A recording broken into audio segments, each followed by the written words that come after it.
know that it was something that throughout their playoffs they typically got rid of, was either banned against, something that they also just actively banned. And it looks like they're going to stick with the Xayah. Again, we talked about it at the end of the last game. Going into that game, the way they played the early game, they probably told themselves, we were the ones that overforced. We were the ones that made mistakes. Our draft wasn't functionally a problem. It was just the way we executed it. If we can calm down, there's no reason why we can't go toe-to-toe with a team like BLG. Uh-oh, looks like BLG are also saying, yeah, I call your bluff. Bring it. Have to see what the adaptations are going to be in the second ban phase. If Cloud9 want to adapt their first pick phase at all, can be just about 100% confident that that third pick on the side of BLG will be the Lucian. I wouldn't be surprised if they actually locked in something like a LeBlanc right now. Make sure that they get EMENES on something that can have a little bit more agency than what he did on the Silas. Straight up blind? Yeah, well, because they know that, I was going to say, they know what the next pick is going to be at Lucian. And they're actually going to go for the Sion. Very risky blind against the bin, I will say. I do like this, though. You know, the call has been made. Yo, we got bin diffed in the last game, fine. Throw the Kennen out the window, replace it with a big, beefy tank that can still provide value even if he dies.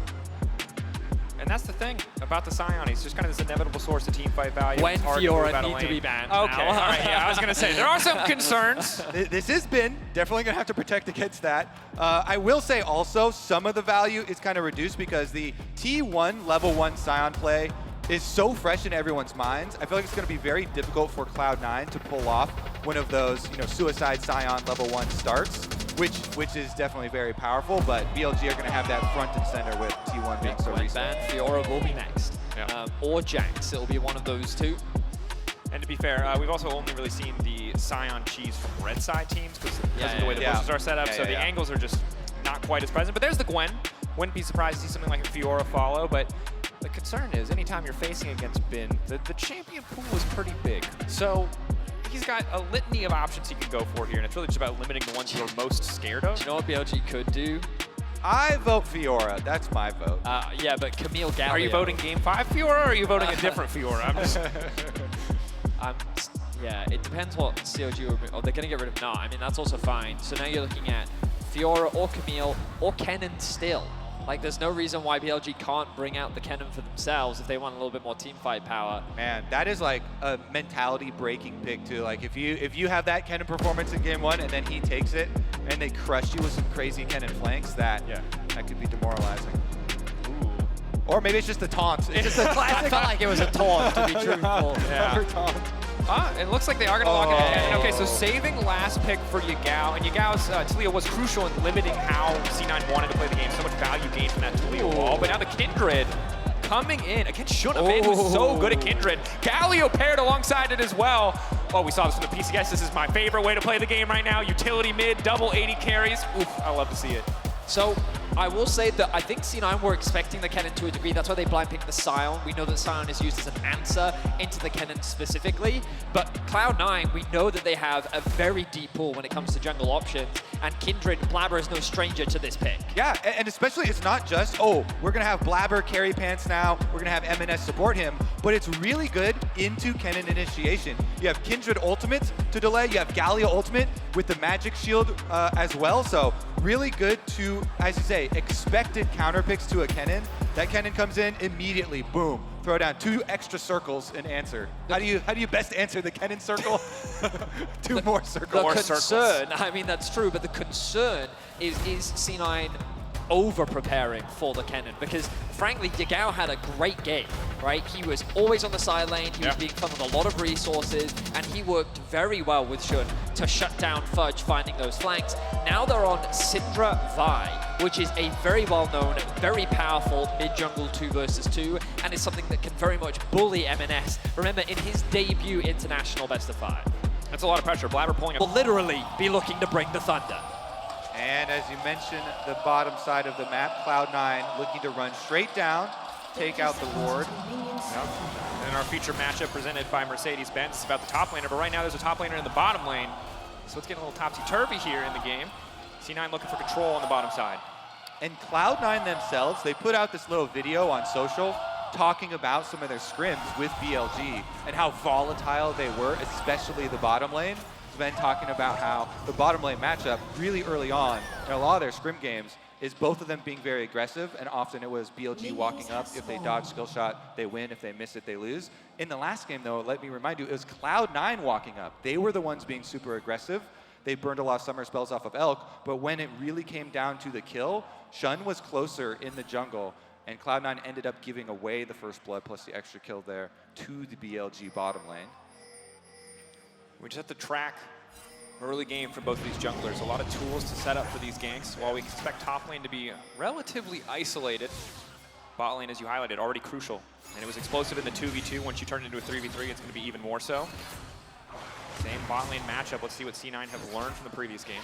Now, Vision was invested early. Oh, hang on a second. Knock up, instantly going to get the flash and the cleanse for a single summoner spell. Hugely positive trade. I think they might have been, I don't know what they were anticipating there. Zven just as aggressive this time around on the Rakan.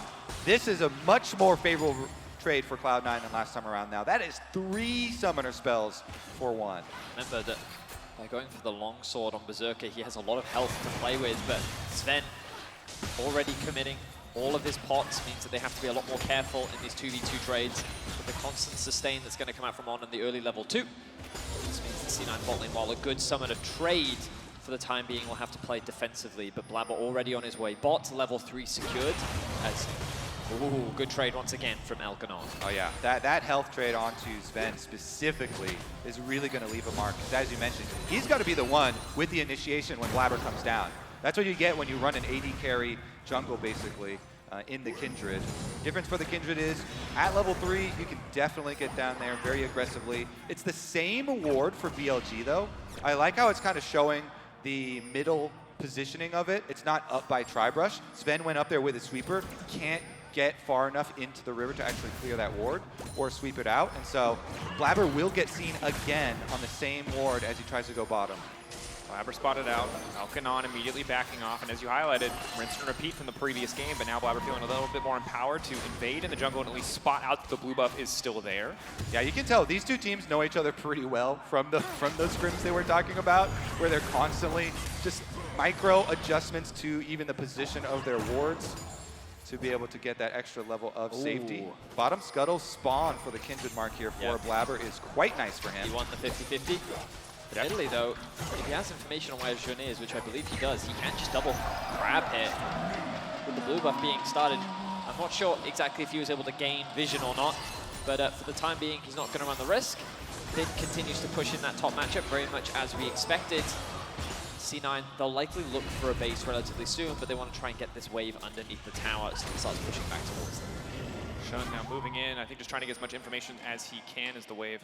They're going to ping out the back from EMENES. This is Shun's opportunity to move in and at least get some information. Even if he can't go for the fight, he has a level advantage for now. All in on the bottom side. Feather's not going to get pulled back because of a clean bubble from On. C9 keeping Prio in the lane. Find the darkness. Blaber could be in trouble here, but he's going to walk away. Zven just keeping it going. That's the Ignite now taking down, but Elk just wants to fire back, dashing out to safety. TP now being burned on the bottom side for Yagao. They need to get something out of this play. They burned so many resources on leaving forward. That's first blood. This Nami out of control. Bottom lane is the battleground for the early game this series once again. And once again, it has been on the Rakan, getting these aggressive trades onto Elk, but going down first. Blaber. Mounting Dread marked 1. Can't get the second or the third. Oh, just trading flash for flash. The cleanse comes back up for Elk, and he's able to remove the slow and create space between him and his opposition.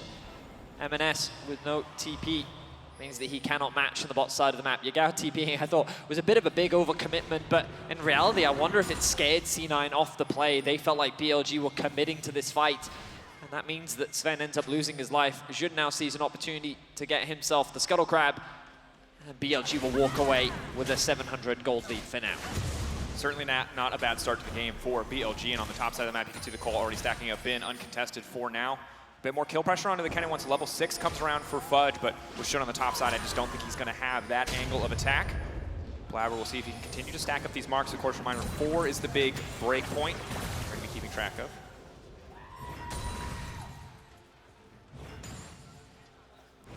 The Dragon is, of course, uncontested for the time being. Control wards being invested early. BLG with their push on bot Nothing too dramatic I'm expecting as Bin has the level 6. We'll throw down the ultimate, but I think that's mainly just to force Fudge back. We'll stack the Conqueror. Good damage down onto Fudge as he now ticks over to level 6. Yeah, that is a lot of damage. Meanwhile, another knockup. Connecting. Elk no cleanse the flash just coming back up shortly. EMENES on the way down looking for the taunt. Elk gonna flash out to safety just in time. That's the knockup onto the Nami. Can they finish one kill? Berserker gets him! Berserker snipes him with the double daggers and the pullback. On will live, but now he's trying to turn one back on his Zven. Excellent kill on the bottom side for C9. Yes, exactly. Excellent. Berserker was the ray of hope for Cloud9 in game number 1. Him getting that kill credit just as they repeat gank onto this flash. Elk, it just came up for him, and he's able to burn it, still get the kill here. EMENES, though, it cost him a lot on that Galio. Look at this minion wave that gets pushed into his tower. That is a double stacked minion wave. And on the reset, BLG will be able to get the dragon too. So it is a Syndra level 6. It is a dragon force here from BLG in exchange for the kill on the Berserker. I'm surprised they didn't actually funnel that mid farm into Blaber. I mean, if the Galio loses it, it's one thing, but you could have actually gotten Blaber so far ahead with all that XP and gold. Elk, though, really has been the target so far in this series. Game 1, he did a very good job of weathering that storm. Game 2, though, C9 are doubling down. Step forward, they can get the slow down on the Elk. The knockup, Elk does not stop. He just looks into the face of death and walks away. They kill Blaber, full confidence. They hit him with the laughing emo, just completely and totally outplayed. Oh, Elk is too good. He dodges forward into your face. He does not run from the gank. He kills the ganker. EMENES on the way down, though. Cloud9 continuing to try to force on the bottom side. They've got the wave crashing, but Shun is in the area. This Galio has to be careful. Going forward, Justice Punch, fishing for the taunt. The knockup is there to stop any follow-up damage, but the winds of war will find their mark. EMENES grabbing the kill. C9 continuing to push. Yagao on the way down. C9 going all in for the play on the bottom side. Shun able to walk away for now. Berserker trying to fish over the wall. He's going to flash. So much aggression from the C9 AD carry to find that one, and now Yagao has to be careful. EMENES waiting for those cooldowns to come back up. The sustained damage from the Xayah is going to be tough to match. The feather pullback will not find anyone. Blaber on the top side. C9 making plays everywhere on the map. Bottom side and top side as well. Bin now going to try to burn down Blaber. The stun connecting. Bin on the retreat. So much action back and forth, but Bin will walk away. For now, really? The stun, roar of the Slayer, and Blaber will find the kill. Oh, and Cloud9 are popping off in the early game again. They retake the gold lead barely. EMENES, it feels like, just decided to take this bottom lane and retake control, barely retaking. The bottom side coming from behind their own tower twice here from the Galio. And then Blaber, after death, he gets right back up from the fountain, immediately goes topside, allows Cloud9 to win both sides of the map, starts up the Rift Herald in the aftermath, and they've called the reset here for their bottom lane. Berserker going to come up to the top side and push in on those turret plates. EMENES playing like he's got Predator, but he doesn't. He's just running bot at every opportunity. The man has bounced back massively after game 1. He struggled to have an impact, but now he's making his presence known very early on into the game, and Elk really feeling the pressure this time around. Fudge being sent bottom lane is so impossible really to dive a Sion to stop him from clearing that wave out. So quick lane assignments coming in from Cloud9 as we take a look back at this. Remember, this is after Blaber died. C9 continuing to commit to this play and make it work. Yeah, EMENES refuses to let this bottom lane fall into a hole. And so he's going to sacrifice his minions again as well to do this. There is a price for these plays. These are not free roams for the Galio. When we get back to live, you'll see the CS gap is quite big in mid lane, but it's critical here to get this money onto Berserker, and Cloud9 know it. Yeah, it is a trade-off, as you rightly said, Kobe. Like the execution overall here from C9 started off very poorly. I'm glad that you highlighted Blaber's initial play where he basically conceded a kill over, but they were able to very quickly scramble back what was a much-needed set of plays. But the gold remains even because at mid and top, CS advantages are still aplenty for BLG. And EMENES, some nice execution too under the tower play. You know, he gets the taunt, then he's able to Justice Punch to the side, dodging the Scatter the Weak from Yagao. Now he's able to get back and pick up some CS. And while the gold is close, it's really going to be about where the resources are allocated. The good news for Cloud9 is of their 4 kills, 2 are on Berserker. We've highlighted it. One of the strongest, if not the strongest individual performer on the team. If he can get items under his belt and BLG are not able to shut him down, it'll be easy for them to win fights. But on the opposite side, Bin and Yagao getting further and further ahead makes it hard for Berserker to have room if we're going to go to full 5-on-5s. Yeah, look at this from the side of BLG, with Bin being such a big difference maker in the previous series. That Kennen left alone on the top side with the Sion. Bin is about to cash in on his Cole. He has the big CS lead. He has had pressure pushing in on that top side. our eyes on a potential play on the bottom side. Blaber still only at 2 marks. Maybe some not super ideal spawns here. Cloud9 just continuing to fish. Eyes on the prize here for Cloud9. Again, keeping a lot of the same draft elements, at least in terms of the bottom lane and early on, changing dramatically in the second half. But the gameplay still very bot side focused and working out pretty well thus far. Really nice trade there from Elk. As once again, EMENES gets pushed in the mid lane. Really don't. Oh, they forced a flash out. Nicely done from EMENES. They know they have the damage. Yagao immediately going to ult. EMENES is not that tanky. He has a lost chapter. Has the ghost still though. He should be fine. Isn't forced to burn any summoner spells. With the swap, I'm surprised that C9 didn't actually invest a very early Herald top to try and funnel more gold into Berserker. But they have now brought him up to mid lane. Will they consider throwing EMENES down into the bot lane? And yes, it looks like that's exactly what they're going to do. Berserker and Blaber looking to secure some plates mid for themselves. Finn getting aggressive on the top side. It's a long lane. Fudge debating if he just has to ult to get out of this one, but holding fast here. Not too much kill pressure quite yet, and meanwhile in the mid lane, the Herald does crash, but does not get a lot of damage down, probably just the 1.5 plates. Yeah, they just want to get as much money into Berserker as possible, so this is the best of both worlds. You rotate Berserker to mid lane first, then you get to both get mid lane damage on the tower, as well as give at least half of that turret plate to Berserker. Then they rotate fully down to the Dragon, even up the Dragon count, and pretty stable here, even though Fudge on top side keeps getting chunked out by the Conqueror Kennen with these ultimates from Bin. He's been holding on pretty decently. I will say the warning comes when you get Unleashed Teleport from Bin, and that Kennen that has been, for the large majority at the beginning of the game here, just isolated on top side versus Sion. When that Kennen gets the opportunity to get the teleport in, the flash ultimate play when he's level 2 ultimate, level 11 with the rank 2 ultimate, that could be the big moment. I'll also say our observers just highlighted it. I don't know if Fudge did that deliberately, but the reason why he was not dived there was because he was sitting in a pocket of no vision for BLG. He's able to go back to base unscathed and TP back to top. Now, with the Jack Show completed, he's going to be a very durable individual. Yeah. It will make it much harder for Bin to really threaten in the top lane matchup. Once those Merc Treads come through, he's going to be pretty happy in terms of the side lane matchup.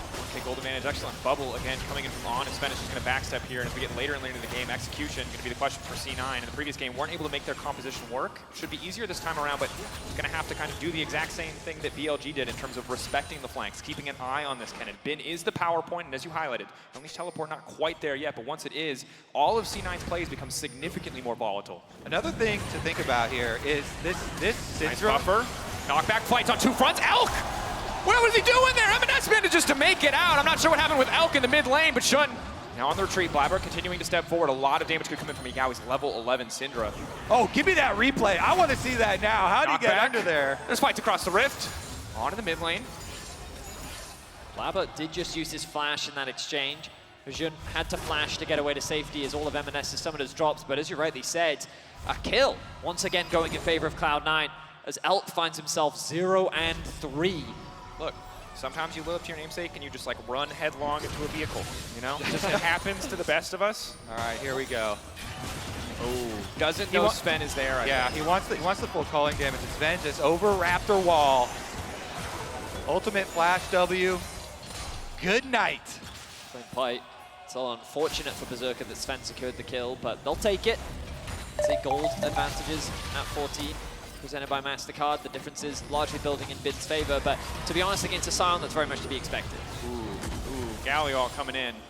Yeah, that's a little rough there. I will say, up until this point, this Galio play has been so good for EMENES. You know, you don't want a big CS lead on your Galio. You want plays from your Galio, and his plays bottom side have been exceptional thus far. His play with Blaber, the carry jungler, but that ultimate, of course, the coordination again, was not an all-in from Bin, not even close. And while C9 right now, as you saw in the MasterCard gold difference, have their advantages where they want them, on their double 80 carry threats, it's really important that they hold on to those utilities, those abilities for the fights to come. BLG stacking members up around the mid lane, Bin coming down from the top lane just to make sure they can threaten if they need to. Yeah, BLG are thinking right now, hey, we got a Galio ult for free, let's get our team fight in. You know, Bin does have flash and ultimate, and the level 2 ultimate at that with his level 11 coming in, so they send him back to the top side, push in the minion wave as Cloud9 are fully grouped up in mid. Come up to the side, stun gonna connect, an early scout of the week, just poke, raining down. Cloud9 starting the Herald. BLG, do they want to respond? Bin on the top side, debating. Need to be careful of this flank. They will use the Scryer's Bloom, or rather the Blue Trinket to spot him out. Who's going to mark this Kennen? Walk up to him. Lower and lower. Bin going to clear out the ward. C9 has to be careful, but immediately Fudge is going to try to get things kicked off, and now his backline is exposed. Bin trying to find an angle. C9 retreating into the pinch. They have to be so careful. Bin now dashing forward, sensing a moment of opportunity, but Berserker just going to burn the ult and walk away. Yeah, Berserker burning the ult not to protect himself, to protect Fudge, the teammate ult there, to be able to lay down all those feathers and cut off the entrance into the jungle. I mean, I also saw that Yagao ultimate come out, and I was like, that's a 5-man stun if I've ever seen one. And so, as you rightly said, Berserker throwing that ulti down meant that there was no risk of BLG overcommitting. So BLG largely just spectators to the objectives secure from Cloud9. Nothing really gained for them. This will allow C9 to open up the map a little bit more as Elk gets a little bit of damage down onto the mid tower. BLG in a slightly better position for the Dragon right now as resets start to come through. Yagao going to go back to base, Bin going to do the same. And you imagine our next exchange will be thrown down towards that side, unless C9 want to choose to cross map, given that they do have the Herald. But I wouldn't be surprised to see them come back into the mid, drop the Herald, use that as a point of pressure, which then gives them access into the river, and they can start up the objective. And I think the game is going to get a little bit harder if C9 can't really leverage the full power of their team comps. You see these CS leads, and mid and top specifically, just continuing to get bigger and bigger and bigger. And yes, Cloud9 are putting more resources into Berserker, but Berserker's still behind Elk in terms of individual CS, so it's a tricky puzzle for Cloud9 to solve. And remember, it was around this time in the previous game where the picks started to come through for BLG. The picks really made the difference. This Vi from Shun, ultimate ready. Mounting Dread comes out, Colin going to be used. Elk able to walk away, does cost him the heal, but not a whole lot else. Mid lane tier 1 broken down, Cloud9 taking the control, setting their sights on this Cloud Drake. Yeah, they group up and they just brute force that tower. Meanwhile, BLG with the split are going to be able to get the top side tower and as well the minions into bottom side tower and pushing mid right now in exchange for this dragon. They should be able to get 2 outer towers, plus Bin is going to get the minion wave on top side all the way up to secondary tower. So while Cloud9 are going to get this dragon, that's a lot of gold in tower value being given over to BLG. Yeah, I think BLG are just playing the map so smart right now. They recognize that it's not worth trying to force a fight, and instead they'll pressure elsewhere. BLG now stacking as 4 members top. They know that Fudge has no ultimate, but are they overcommitting here? EMENES does have the ultimate available, and BLG, they're going to take a little bit of a poke, but they're not going to overcommit too much. And BLG, again, recognizing the strengths of their opponent's composition. In game 1, it was everyone pushing their R buttons together and diving. They respected it so much. This time around, it's their 5v5 team fight. So what do? They split up the map. They don't opt into contesting this Drake when they don't have to. I mean, it's just very solid map play from BLG across both games. Yeah, BLG know the only one even remotely tanky is Shun this time around. So they have to play off of their minion waves, and they have to play off of those ultimates until they get a good angle for those. Oh my, that is... Okay. No one saw. No one saw. Well, no one saw until the observers decided to show everyone. No one saw. Well, I guess now hundreds of thousands of people saw. the argument you can make is BLG didn't see. There you go. They don't know. They don't know. Nobody snitched. Yeah. I'm looking at you, everyone in chat. Nobody snitched. EMENES continuing to poke forward, and C9, they're going to struggle right now because there's not really a big objective to force. The good news is they have a frontliner in Fudge and 2 AD carries. They can burn through this objective very quickly, especially once Berserker gets that closer to that second item. Maybe that's where they can force BLG to come fight them. For now, BLG feeling fine, sitting on a 3K gold lead, happy to just continue trading up in terms of side lanes. Very neutral mid game. Of course, BLG have a pretty significant gold advantage, but they do have the tower lead. And a lot of it is coming from the individual CS. When I look at mid, there's a 1K gold gap in favor of Yagao. There's a 2K gold gap in favor of Bin. So if my math is correct, 1 plus 2 does make 3, which should actually equal the gold difference. They forbid us from doing math on air, but look at you, breaking the rules. The Welsh mathematics coming in hot. What I think, quick maths.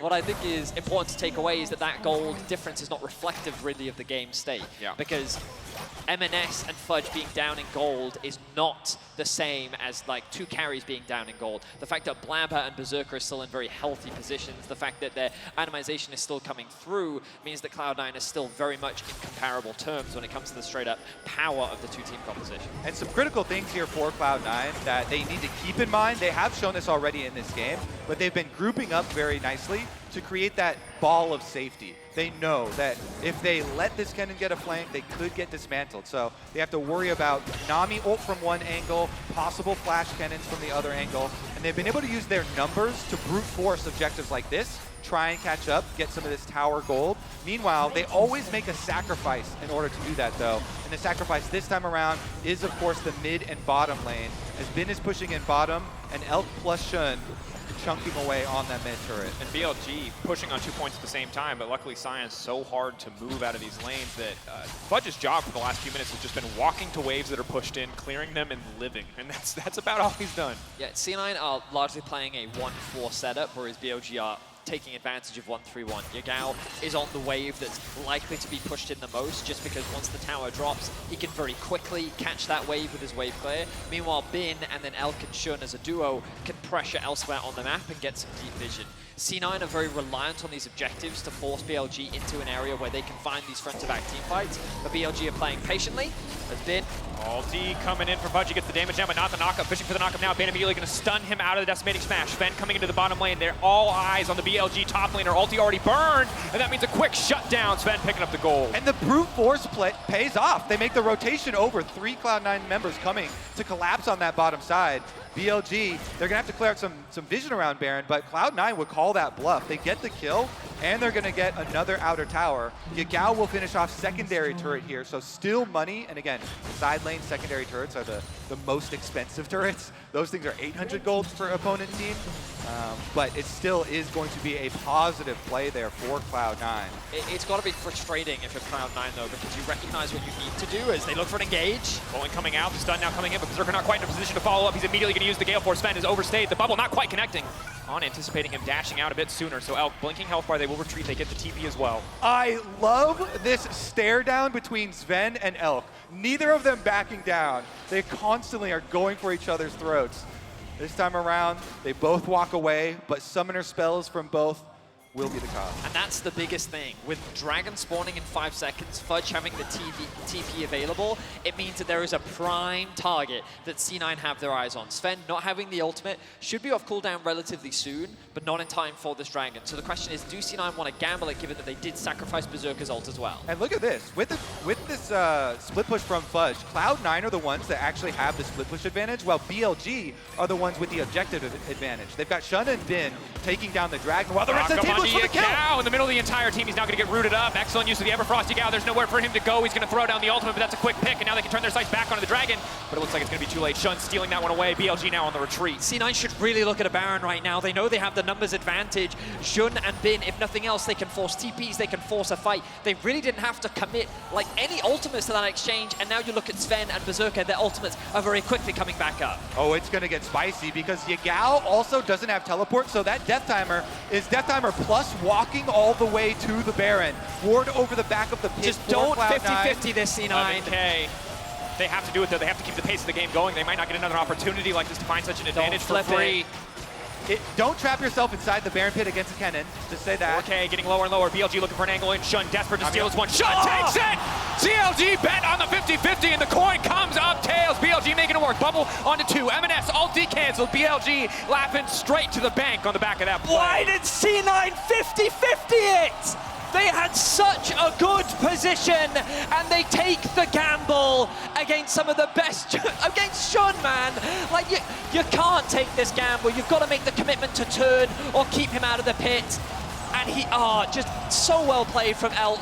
Yeah, so EMENES was looking at him, but he was scared to fully commit to keeping Shun out of the pit because Elk is right behind him and he thinks he's going to die there.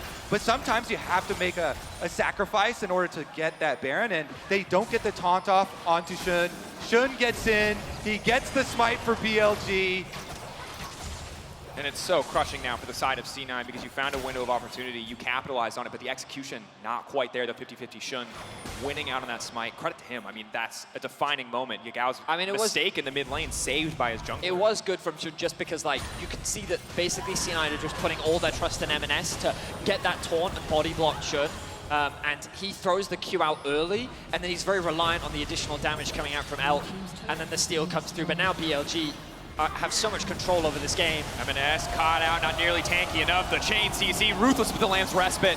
Blaber buying a brief moment. Justice punch out to safety. Will be able to retreat. Kindred ult coming in clutch. Yep, just the edge there. Blaber's able to catch him, save his teammate. Ult for ult on junglers then. Vi ult used to get the pick. Kindred ult used to counter it. It's going to be a bit longer of a cooldown, and the Baron buff will still allow. Fudge still going forward. He is going to connect on Ben. Can they keep this fight going? Tidal wave coming across the wall. See now push for retreat. Fudge on his own, but he's too damn tanky. Blaber now on a killing spree. Elk throwing down the culling. Feather's going a little bit wide. Elk standing on the front line, trying to burn through Blaber as quick as he can. Elk sidestep, dash out to safety. EMENES trying to finish the job, running it. It wins of war. The extra movement speed won't quite be enough. Everfrost not connecting. Elk, he can feel the wind on his backside, but he will walk away alive. Damn, Elk is so clean sometimes. It is frustrating. He sneaks his way out of that one. He forces the ultimate trade, and he's back. He's going back in. He's looking to finish off Fudge. Lord Dominic sends his regards. Fudge, health bar just getting torn through. It still was a really good initiation there at the beginning for Cloud9, you know, forcing on BLG and picking up those kills, but man, fighting their way out of it. Why can no one I ever play with look this good at 0-3-3? How is he 0-3-3 on Lucian, and he's just so good? Well, you've never played with me, Drakos. I mean, what an incredible bounce back from Elk, considering how much he was shut down in the early laning phase as well.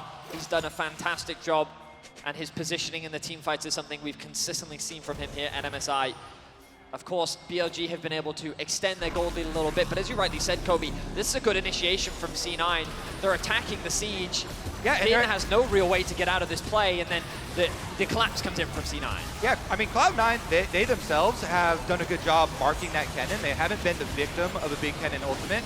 However, so much damage here from Elk on the top side with the ultimate, and then he does the same to Blaber. Those are the two carries of the team. That sidestep from Elk, man. He's looking for another kill onto Berserker. He won't be able to find it, but the damage is good. No Bloodthirster yet for Berserker. And the pressure is just ruthless from BLG. Knock up there, trying to take the Nami out of the equation. In comes the Galio ult as well. If Elk gets caught by this, it could be disaster, but he's able to sidestep. Red buff there as well. Wants to keep the fight going. Dash to the wall, dash back to safety. Decimating smash. Will not connect. BLG waiting in the area, but Zven wants to take Ben out of the equation. Zven wants to burn through, but he doesn't have the damage. Ben taking them out. There is no Lamb's respite for C9. They cannot stand in the fight. Berserker has no room to maneuver, and that means EMENES. Another Lamb to the slaughter as Yagao grabs the double. C9 find a promising pick at the start, but BLG's re-engage is ruthless. Bin, without any hesitation, finds what, a 3-4-man ultimate and just tears Cloud9 apart. Fudge now left on a side lane. Maybe he's tanky enough to get away with this. His ultimate should be coming up soon. They're body blocking him so he can't ult to safety. Heads up play from the side of BLG. He'll go zombie mode, walk away. Yeah, you have to be so much more careful when dealing with the Kennen when you don't have an exhaust on your team. You know, you have to have both of your front line there to really keep him out, because with Flash, Bin will get the engage. He does there finally, and BLG get a lot of gold off of it, and they are also going to get Dragon number 3. The extra towers, inhibitor mid is now exposed, bottom lane tower picked up, bunch of extra gold there, and Dragon soul point. And you can see C9, again, struggling to find avenues to make their composition work. BLG punishing so rapidly, and Bin being so far ahead, we're starting to feel the difference there where he's able to kill Blaber before Blaber can even throw down the Lamb's respite, and that's devastating for fights to come. Yep, gotta get it out early. Sorry, I just noticed Elk is a 400 gold shutdown. 0-3-6, baby. Yeah, I would. But are you going to argue that he doesn't deserve it? That's my question, bounty apologists. Are you coming out like, probably deserves that one? I look at his play and I'm like, yeah, give him a bounty. Give him a bounty. That's fair. North America definitely have a target on his head right now. Let's see if they can shut him down. Elk very close to level 16. The Baron spawns in 25 seconds, and that really will be the deciding fight. You can see how much vision BLG have as well. You look at all these wards littered across Cloud9's jungle, and C9 look for the engage. In, trying to find an isolate Bin, but Bin just on the edge. He's just a little bit too fast. The entire team now split. They have to retreat, but Elk just does so much damage. Where did your mid laner go? C9 instantly deleted the follow-up. Now coming in, Lamb's respite, but it's just a perfect setup for Bin to follow up on, looking for the bubble, but he can't quite find it. That's another carry taken down. It is Elk and BLG just tearing through Cloud9. It should not be called Lamb's Respite, because it's just Lambs to the slaughter, as BLG will tear apart Cloud9. The quadra kill in for Elk, and that will be game 2 going to BLG. You need to send more carries. He's Alex taken down 2, and now BLG, the advantage is too big. Cloud9, 2 different compositions, 2 different styles, but again, BLG outmatching, outmaneuvering on the map, and outfighting in the end. BLG barreling down, looking to set themselves up for match point, looking ahead to future challengers, looking to send C9 down to the losers bracket. For now, happy to have the match point. Zven coming in just in time to watch the Nexus fall. BLG dominance in game 2. Oh, what a wipe there. Cloud9, they had this Kennen in the forefront of their minds from the previous fight, so they sent EMENES with Flash, the Galio straight at him, but Bin with his E and his proto belt just fully kites it out, and it's another instance kind of like game number 1, where after they fail to get step 1 done of, oh my god, we got to get this Kennen, then it's a really long overextension, then they're so exposed. BLG rip them apart for even taking the attempt at Bin. And it was frustrating that Cloud9, so many times it felt like that they were in such good positions, and then it just gets taken away from them, whether it be Shun with the Baron still, Elk sidestepping so many crucial skill shots. BLG are playing on form today, and Cloud9 are going to have to step up if they want to take a game off of the powerhouse LPL second seed. It's a terrifying prospect for Cloud9. You've already shown 2 completely different looks in the draft, and already been, again, full confidence here, unfazed completely. Obviously fantastic individual performances, but I think it's so tricky because you were trading down in that game, but you were getting the gold where you wanted the gold to go. You were waiting for that moment where you could just 5v5, and again, BLG just never gave you that opportunity. It makes it so hard to play this composition if the enemy team just won't fight you on these big 5v5s. But that said, get ready to send things over, not quite yet, to the analyst desk. Well, I think the source was super impressive.